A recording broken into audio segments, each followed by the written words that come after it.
Sederolon puluhan rumah milik warga di Gampung Kuala Pedawa Puntung, Tepi Nyaring, Kecamatan Idirai, Aceh Timur terancam ditelan abrasi. Bahkan menurut warga, abrasi yang terjadi sejak tahun 2000 silam ini sudah melenyapkan sekitar 20 unit rumah. Saat ini jarak bibir pantai dengan rumah warga sudah sangat dekat. Lokasi abrasi sendiri sebelumnya sudah pernah ditinjau langsung oleh Gubernur Aceh Zaini Abdullah pada tahun 2015.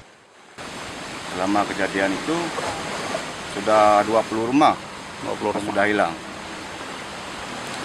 Ini memang kalau memang ini tidak kuat, mungkin kami habis semua ditelan.